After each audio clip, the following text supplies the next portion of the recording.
글 쓰는 사람을 작가라고 그래요. 그래서 시나리오를 쓰는 사람은 시나리오 작가, 소설을 쓰는 사람은 소설 작가, 또 희곡을 쓰는 사람은 희곡 작가 이렇게 부르는데 작가들의 고민이 뭐겠어요? 뭘 주제로 글을 쓸까? 어떤 글을 쓸까? 하는 것이 가장 큰 고민이잖아요. 그래서 어떤 사람은 공상과학에 대한 주제를 가지고 글을 쓰기도 하고 어떤 사람은 자연에 대해서, 어떤 사람은 역사에 대해서 이렇게 글을 쓰는데 특별히 이제 가족들의 얘기, 자기 가족들의 얘기를 쓰는 소재로 주제로 쓰는 사람들이 있어요. 저는 그 중에 대표적인 작가를 지금은 세상을 떠났습니다만 그 최인호 작가다 그렇게 생각을 해요. 왜냐하면 이 최인호 작가가 샘터라고 하는 조그만 타블로이드반 월간지가 있었는데 제가 대학교 다닐 때 그 전에 대학교 다닐 때인 것 같은데 거기에 가족이라는 제목으로 매월 자기 가족들의 얘기를 연재했어요. 수필처럼. 근데 얼마 동안 이 가족이라는 글을 썼느냐면 35년 6개월 동안 썼다고 그래요. 다른 교회는 놀란다는데 우리가 몇 년 동안 썼다고요? 35년 6개월 동안 자기 가족들의 얘기를 실명으로 쓴 거예요. 자기 아들, 자기 아내 이런 이름을. 그러면 이 샘터가 창간 후부터 이 글을 썼다고 하니까 아이가 그때 2살이었는데 이 글을 마칠 때는 37살이 된 거잖아요. 그래가지고 이 가족이라는 글을 단행본으로 냈는데 그 책이 몇 권 나오냐면 9권이 나왔다고 그래. 10권이야 놀라겠죠, 여러분. 그러니까 자기 가족들에게는 35년 6개월 동안 자기 가족들의 얘기를 썼는데 제가 왜 얘기를 드리냐면 제가 그걸 재밌게 읽은 기억이 있어서 그래요. 매달 샘터를 사서 보기도 하고 도서관에 가서 보기도 하고 했는데 그 가족들의 얘기가 재밌었어요. 글을 잘 쓰니까 베스트셀러 작가잖아요, 최인호 씨가. 근데 그중에 제목이 지금도 기억나는 게 있어요. 35년 6개월 동안 썼으면 지금부터 35년 훨씬 전 얘기일 거 아니에요. 제가 대학교 다닐 때니까. 그때 그 제목이 그날 그 월의 제목이 뭐냐면 아내는 귀찮은 도시락이다. 이거였어 제목이. 아내는 귀찮은 도시락이다. 이게 뭔가 제목이 벌써 읽어볼 만하잖아요. 그래서 제가 그 읽은 기억이 나는데 정말 40년도 더 됐는데 지금도 기억이 나는 거예요.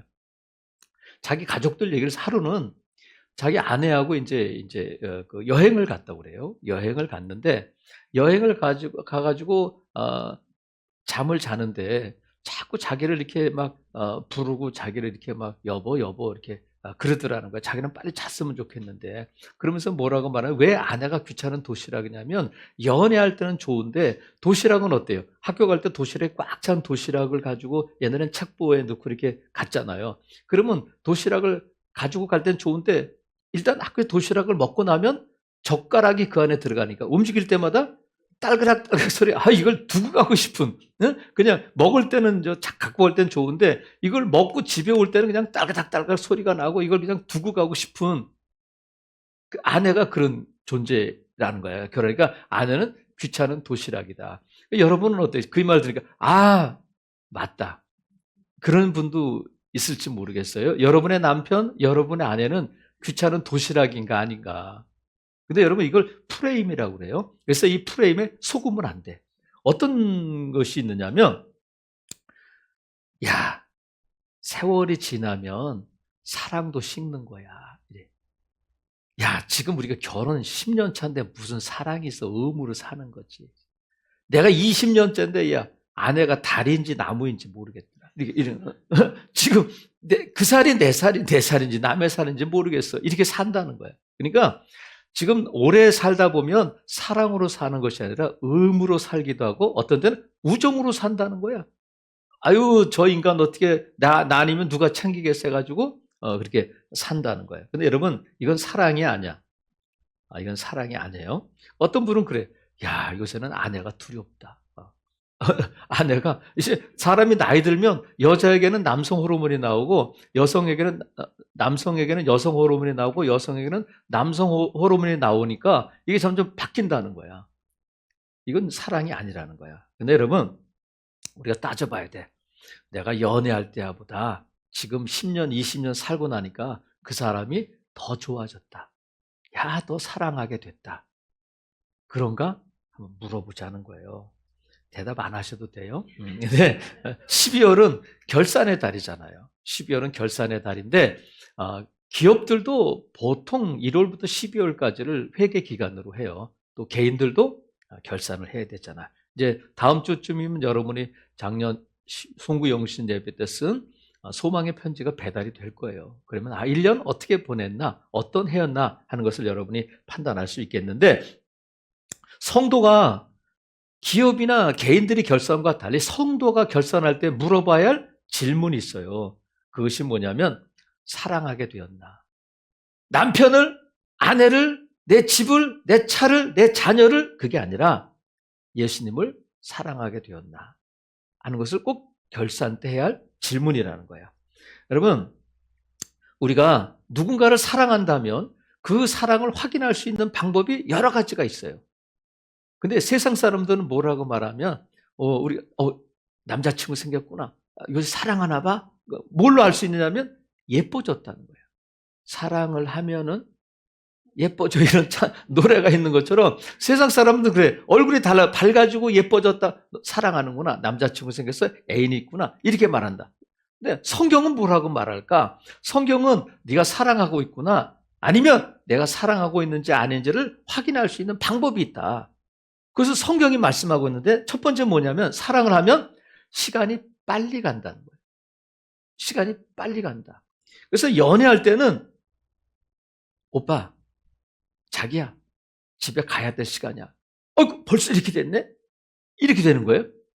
계속 데이트하면서 시계를 보고 시간이 이렇게 안 가나 그러면 그건 진정한 사랑일 수 없단 말이야. 그래서 사랑하게 되면 뭐가 빨리 간다고요? 시간이 빨리 간다. 야곱이 외삼촌 라반의 집에 갔는데 그 둘째 딸 라헬을 사랑하게 되잖아요. 외삼촌, 나 라헬과 결혼하게 해주세요. 내가 7년 동안 무보수로 일할 테니까 저 라헬을 내 아내로 주세요. 해서 오케이 해가지고 7년 동안 일을 하는데 라헬을 얼마나 사랑하는지 7년을 수일같이 여겼다는 거예요. 7년을 며칠 지나가는 것처럼 아침에 출근할 때 보고 퇴근해서 그 라헬을 보고 막 사인하고 이렇게 하다 보니까 7년을 수일같이 지냈다. 얼마나 사랑하면 그럴 수 있겠어요. 그러니까 사랑하면 시간이 빨리 간다. 그러니까 그 사람을 만났는데 시간이 안 간다. 그러면 그건 사랑하면 안 돼.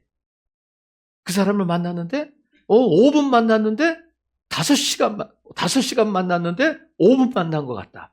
그러면 사랑하는 거예요. 예배하는 시간이 너무 지루하고 예배 시간에 그냥 성경 이게 막 찾아보고 주보 틀린 데 없나 바라보고 이번 주 주보 이게 빠졌네 그러면 사랑하지 않는 거예요.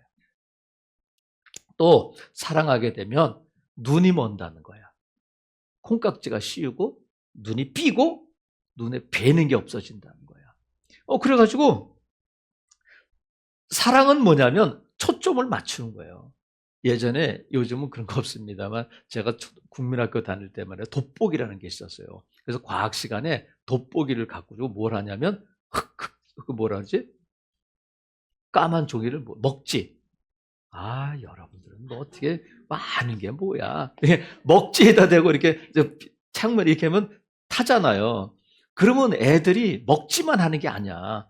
옆에 졸고 있으면 그 아이 팔에 대고 이렇게 하면 안 뜨고 하고 다 해보셨잖아. 그러니까 이 사랑이 뭐냐면 초점 맞추기야. 내가 많은 사람들을 만나고 있었지만 앞으로는 이 사람만 만나겠습니다 하고 그 사람에게 초점을 맞추는 것이 사랑하는 거예요. 그래서 딴 사람은 안 보이는 거예요. 사랑하게 되면 눈에 뵈는 게 없어요. 그래서 나는 이 사람에게 딱 초점이 맞춰져서 결혼하게 되고 살게 된단 말이죠. 그래서 여러분, 누군가 남자가 여자가 이렇게 만났는데 남자가 자꾸 저 옆에 테이블에 있는 여자를 기웃거리거나 아니면 길 가다가 자기보다 날씬한 여자를 자꾸 쳐다보게 되면 여자들이 좋아해요, 싫어해요? 나만 보라는 거예요, 나만. 왜 딴 여자 쳐다보냐? 그러는 거란 말이죠. 그래서 사랑을 하게 되면 그 사람만 보이는 거야. 그래서 눈이 먼다. 그래서 사람들은 그리스도인들에게 물어봐요. 사람들은 그리스도인에 대해서 잘 모르기 때문에 야, 너 도대체 뭘 믿고 그래? 응? 너 도대체 뵈는 게 없냐? 이래. 근데 그리스도는 누구냐면 배우는 게 없는 사람이에요. 왜냐하면 예수님만 보이기 때문에 그래. 초점이 거기에 맞춰졌으니까 다른 건 안 보인단 말이에요. 그러니까 너 도대체 뭘 믿고 그래? 응? 믿는 구석이 있어? 이렇게 말해요. 다른 거에 관심을 안 갖게 되니까. 그래서 사랑을 하게 되면 눈이 멀고 또 사랑을 하면 사람이 고분고분해져요. 고분고분해져요. 그래서 술, 담배를 많이 하던 여자도 그리스도인 사랑하는 사람 만나게 되면 술 끊으세요 하면 네. 담배 끊으세요? 네. 사랑하면 그렇게 고분고분해지는 거예요. 예수님께서 제자들에게 물어보셨어요. 야, 너 나를 사랑하냐? 이렇게 물어보시잖아요. 그러면 너가 나를 사랑한다면 내 계명을 지켜야 된다. 나를 사랑한다면 내 계명을 지켜라. 말씀하셨는데 예수님께서 여기서 한 걸음 더 나아가서 진정한 사랑을 해야 된다. 진정한 사랑이 뭐냐면 베드로에게 물어보셨어요. 부활하신 예수님이 갈릴리 바다에서 베드로에게 물어보셨어요. 이것들보다 이 사람들보다 나를 더 사랑하느냐 이렇게 물어보셨단 말이죠. 그러니까 우리가 예수님에 대해서 사랑합니다. 이 고백보다는 예수님 더 사랑합니다. 이 고백이 진정한 사랑 고백이 된다는 거야. 여러분 사랑합니다는 일회성이고 과거형이야. 근데 더 사랑합니다는 현재형이고 지속적이야. 그러니까 우리가 예수님에 대해서 뭐라고 고백해야 되냐면 예수님 사랑합니다보다는 예수님 더 사랑합니다. 이런 고백이 진정한 사랑 고백이 되는 줄로 믿어요. 그래서 오늘 본문은 예수님께서 제자들을 파송하시면서 하신 말씀인데 뭘 말씀하시면 더 사랑하는 것에 대해서 말씀하셔요. 그러면 내가 예수님을 더 사랑한다면 예수님보다 더 사랑하는 것들이 있어야 돼요? 없어야 돼요? 없어야 돼. 그것들에 대해서 말씀하시는 거예요. 내가 나를 더 사랑한다면 이것들을 더 사랑해서는 안 된다 하는 것에 대해서 말씀해 주신단 말이죠. 그래서 여러분 오늘 본문에 보니까 우리가 이런 것들보다 예수님을 더 사랑해야 되는데 먼저는 뭘 더 사랑하면 안 되냐면 37절에 보니까 아버지나 어머니를 나보다 더 사랑해서는 안 된다. 아들이나 딸을 나보다 더 사랑해서는 안 된다. 이건 혈육이잖아요. 가족에 대해서 말씀하시는데 오늘 본문을 말씀하실 때 34절에 보니까 내가 세상에 화평을 주러 온 줄로 생각하지 말라. 화평에 뭘 주러 왔다고요? 검을 주러 온 거야. 35절 내가 온 것은 사람이 그 아버지와 딸이 어머니와 며느리가 시어머니와 불화하게 하려 합니다. 36절 사람의 원수가 자기 집안 식구가 원수가 된다는 거예요. 그러면 야 이거 무시무시한 말씀. 야 예수님 잔인하다. 어떻게 이런 말씀을 하시지? 이렇게 생각할 수 있지만 지금 예수님께서 가족을 미워해야 된다. 가족을 버려야 된다. 이 말씀이 아니잖아요. 뭐에 대한 말씀이라고요? 사랑에 대한 말씀이야. 가족을 사랑해야 돼요. 자식을 사랑해야죠. 그걸 사랑하지 않는 부모가 어디 있겠어요. 근데 더 사랑하느냐의 문제라는 거예요. 우선순위가 어디에 있느냐. 그래서 우리가 예수님을 사랑한다고 말하고 예수님을 믿는다고 말하는데 예수님을 사랑해서 우리가 예배의 자리에 나오는데 눈이 와서 자녀들 때문에 남편 밥 해주는 것 때문에 아니면 사업 직장일 때문에 예배의 자리를 포기하거나 예수님을 믿는 일을 포기하거나 미루면 뭘 더 사랑하느냐는 거예요. 너희 가족들보다 나를 더 사랑해야 된다면 무엇이 먼저인지를 너희들이 분명히 해야 된다. 여러분 우리가 구원 얻고 예수님을 믿고 영생을 얻는 일이 가족들 때문에 아니면 내 사업 때문에 미뤄져서는 안 된다. 취소되거나 포기돼서는 안 된다는 거예요. 그래서 지금 세상에 화평을 주는 검을 주로 하고 세상의 식구가 원수고 아버지나 아들이나 딸을 사랑하지 말라. 이 말씀 뭐냐면 우리가 예수님을 믿는다는 것 때문에 가족들과 불화가 있을 수 있잖아요. 내가 예수님을 믿는다는 것 때문에 가족들로부터 미움을 받을 수 있잖아요. 그럴 때에 너가 분명히 해야 돼. 나는 예수님을 사랑합니다.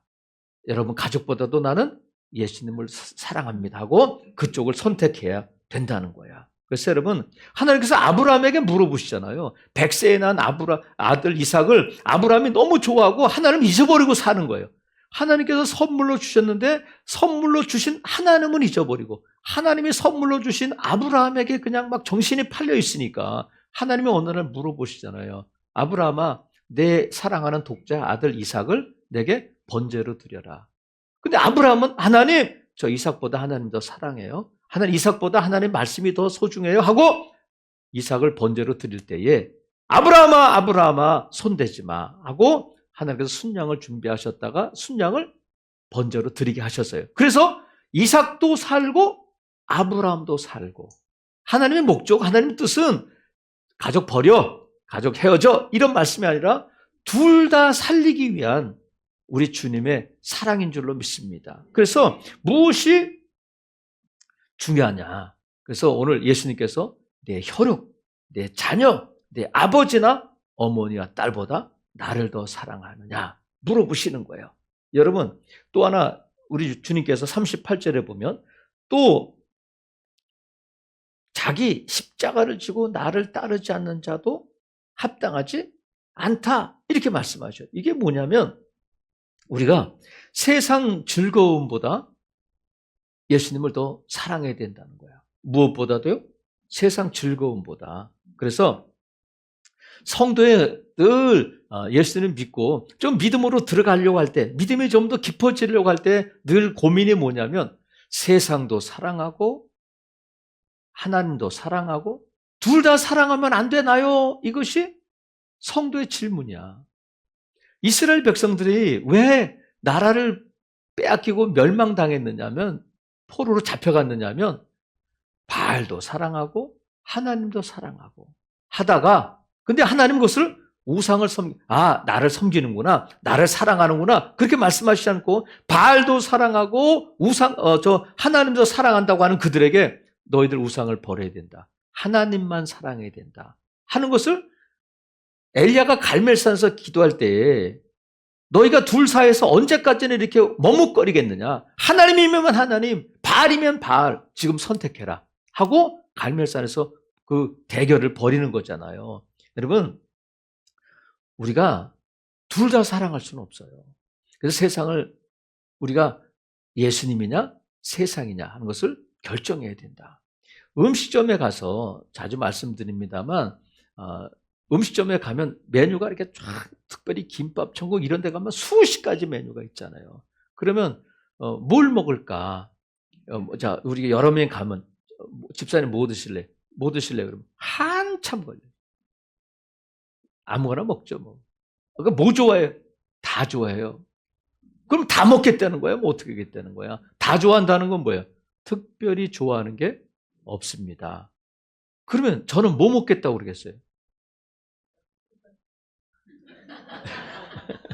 그러니까 여러분이 알잖아. 우리 목사님은 그냥 돈가스야. 근데 여러분 돈가스 잘 안 먹어요. 딴 것도 먹어야지. 그러니까 내가 뭐 좋아하는 것을 콕 집어서 말할 수 있어야 돼. 뭘 좋아하는가? 그러면 지금 38절에 예수님께서 십자가다. 또 자기 십자가를 지고 나를 따라야 된다.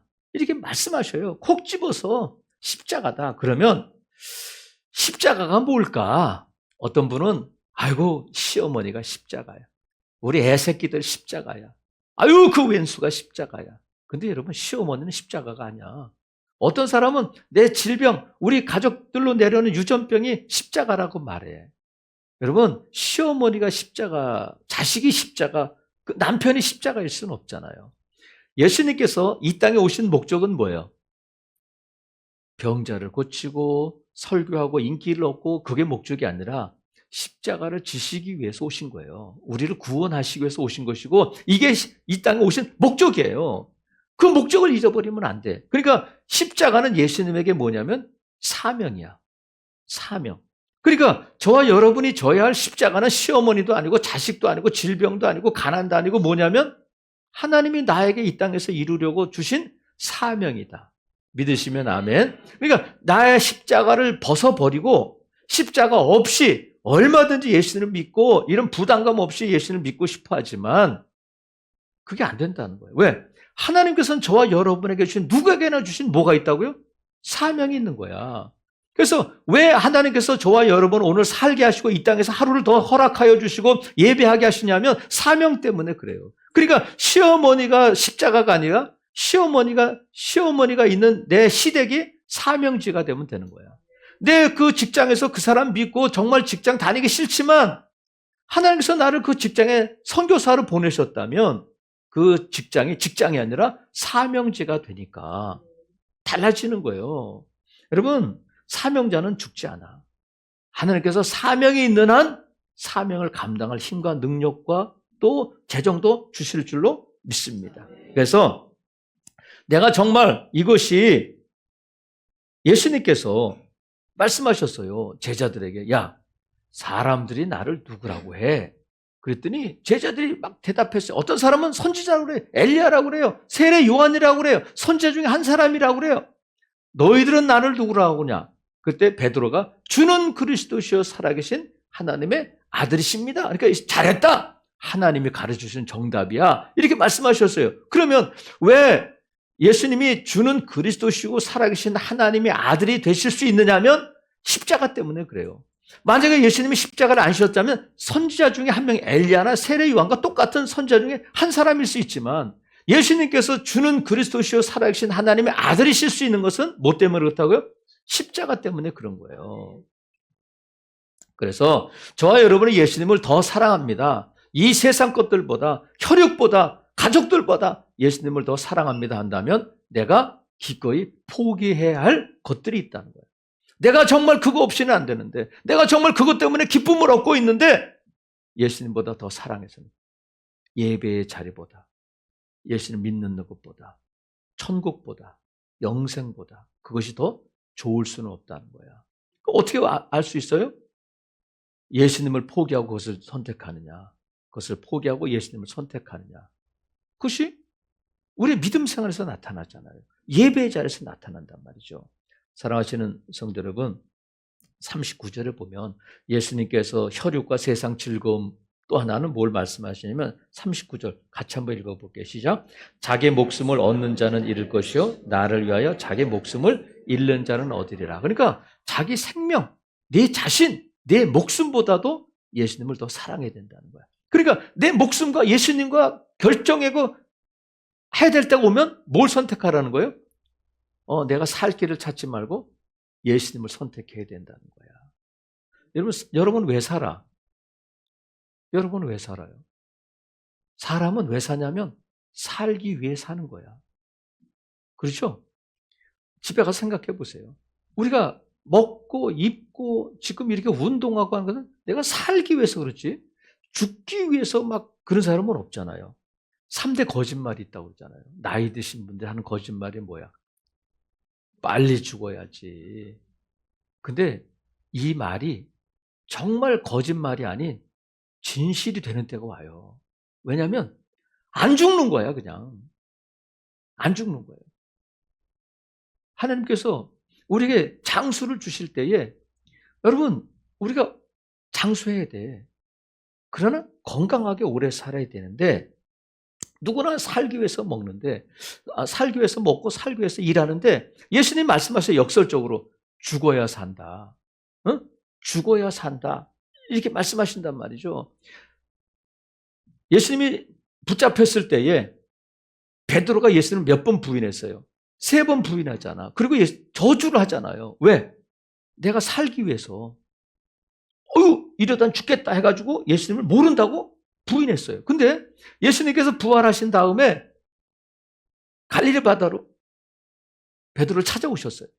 그리고 뭐를 말씀하시냐면 늙어서는 내 팔을 벌리지만 늙어서는 내 팔을 벌리리라. 남이 내게 띠띠우고 원치 아니하는 곳으로 데려갈 것이다. 자, 예수님을 3번 부인할 때는 살기 위해서 예수님을 부인했는데 예수님이 뭘 말씀하시냐면 앞으로 너는 내가 원하지 않는 죽음을 죽게 될 거야. 이렇게 말씀해 주시는 거예요.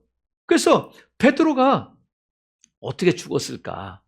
그것을 연구해가지고 영화로 만든 사람이 있어요. 그것이 코바디스야. 코바디스 도미네. 주님 어디로 가십니까? 로마가 막 불타고 로마에 핍박이 있을 때에 베드로가 로마를 피해서 가는데 예수님이 나타나셨어요. 베드로야 어디 가냐? 로마를 피해서 지금 다른 데로 갑니다. 그랬더니 예수님께서 베드로가 예수님 어디 가세요? 나 로마로 간다. 나 로마에 죽으러 간다. 그러니까 베드로가 잘 기억은 안 나지만 제가 가겠습니다 해가지고 베드로가 로마에 가서 십자가에 달려 죽는데 우리 주님이 십자가에 달려 돌아가셨는데 내가 어떻게 똑같이 죽을 수 있나 해서 십자가에 거꾸로 매달려 죽었다 하는 거잖아요. 여러분, 베드로가 예수님을 부인할 때와 베드로가 예수님을 3번 부인할 때와 또 갈릴리 바다 예수님께 주는 그리스도이시여 살아계신 하나님의 아들이십니다를 고백할 때와 지금 베드로가 십자가에 거꾸로 달려 죽을 때하고 신앙이 달라진 거예요. 신앙 고백이 달라진 거예요. 내가 살아야 되겠다고 예수님을 3번 부인했던 그가 이제는 예수님 때문에 기꺼이 십자가를 지는 자리에까지 가게 되고 그것을 피하지 않게 됐다는 거야. 사랑하시는 성도 여러분, 예수님을 더 사랑하게 된다면 혈육도 세상도 내 목숨까지도 예수님보다 앞서서는 안 된다. 그러면 예수님 너무해요. 어떻게 그렇게까지 말씀하실 수 있어요? 과연 예수님은 무리한 요구를 우리에게 하시고 예수님은 너무 잔인하신 분인가? 그렇지 않잖아요. 예수님은 왜 이 땅에 오셨을까? 왜 하늘의 영광을 버리고 이 땅에 오셨을까? 예수님은 왜 자기 목숨을 버려서 십자가를 지셨을까? 저와 여러분을 사랑하시기 때문에 하늘 영광보다도 자기 목숨보다도 나를 더 사랑하셨기 때문에 사탄이 예수님께 시험하잖아요. 나한테 절해? 세상 모든 걸 다 줄게. 근데 예수님은 모든 것들을 다 포기하시고 하늘의 영광도 이 세상 부귀영화도 자기 목숨까지도 버리셔서 저와 여러분을 구원하신 줄로 믿습니다. 왜 십자가를 지셨을까? 이유는 단 한 가지. 내가 널 사랑해. 이 말씀이란 말이죠. 그러니까 예수님께서 물어보시는 거예요. 내가 나를 사랑하느냐? 물어보시지 않고 내가 나를 더 사랑하느냐? 이것들보다, 이 사람들보다, 어느 때보다도 기쁠 때나 슬플 때나 사람이 많을 때나 잘 나갈 때나 못 나갈 때나 나를 더 사랑하느냐? 이렇게 물어보신단 말이죠. 여러분, 저와 여러분 오늘 이 자리에 있는 이유가 뭐예요? 저는 목사이기 때문에, 여러분은 성도이기 때문에, 아니면 안 나가면 눈치 보이니까 아우 내가 주일날 빼먹었다가 벼락 맞을까 봐 뭐 이런 두려움, 아니 의무 이런 걸로 있을 수 있잖아요. 그건 사랑이 아니에요. 의무는 사랑이 아니고 두려움도 사랑이 아니다. 아이고 예배 자리나 뭐 떡고물에 떨어질까? 이것도 사랑이 아니란 말이죠. 저와 여러분이 이 자리에 있는 것은 한 가지, 예수님을 사랑하기 때문인 줄로 믿습니다. 사랑하기 때문에 늘어난다는 거야. 여러분 2024년도 한 달 남았어요. 여러분 돌아보면 2024년도가 여러분에게는 어떤 해였어요? 아유 목사님 저 큰 집으로 이사 갔어요. 우리 남편 월급이 올랐어요. 우리 자녀들 좋은 데 직장 들어갔어요. 결혼했어요. 그래서 여러분 행복했어요? 그래서 여러분 즐거웠어요? 그런데 우리 자녀들이 잘 되고 뭐 이사도 가고 결혼도 하고 해서 예수님을 더 사랑하게 됐습니다. 이런 고백이 있을 때에 여러분이 누리는 그 즐거움과 행복이 복이 되는 거지. 만약에 그것이 아니라면 그것은 복인지 아닌지를 분별해야 돼요. 반대로 2024년도 어떤 해였습니까? 묻는다면 아유 병원에 많이 갔어요. 아유 우리 애도 실직했어요. 아유 수입이 줄었어요. 아유 되는 일이 없었어요. 그래서 불행했나요? 그래서 여러분 원망했어요? 그래서 여러분 낙심했어요? 그런데 내가 비록 병들고 내가 약해지고 우리 자녀들 힘들었지만 더 기도하게 되고 예수님을 더 사랑하게 됐어요. 이런 고백이 있다면 여러분 2024년도는 행복한 해고 성공한 해이고 여러분을 더 사랑하는 예수님을 더 깊이 사랑하게 됐다면 2024년도는 정말 여러분에게 소중한 해가 되는 줄로 믿습니다. 그래서 어쨌다는 건가? 우리가 생각할 때는 잘 되고 잘 나가고 좋은 것 얻고 아니면 더 어렵고 2024년도에 비해서 수입도 줄어들고 작년에 비해서 되는 것도 잘 없고 자녀들도 어려워졌지만 그래도 내가 예수님을 더 사랑하게 됐습니다 하는 고백이 있다면 여러분 2024년도는 정말 하나님의 은혜로 살아온 날들인 줄로 믿습니다. 이제 2024년 한 달 남았어요. 어떤 해가 되기를 원하세요? 무거운 짐을 벗고 달려가자 하는 비전을 가지고 왔는데 우리가 무거운 짐을 벗고 어떻게 돼서 훌훌 하늘로 날아가자, 설악산으로 한번 가보자, 부산으로 가보자, 좋은 일이지만 무거운 짐을 벗고 달려가다 보니까 예수님을 더 사랑하게 됐습니다. 사랑합니다는 과거야, 일회성이에요. 하지만 더 사랑합니다는 현재형이에요. 어제보다 오늘 여러분 2025년도는 2024년보다 더 예수님을 사랑하는 해가 되기를 주님의 이름으로 축복합니다. 그래서 우리가 찬송을 한 곡 부를 텐데 315장에 보면, 자 315장을 한번 펴보세요. 315장에 보면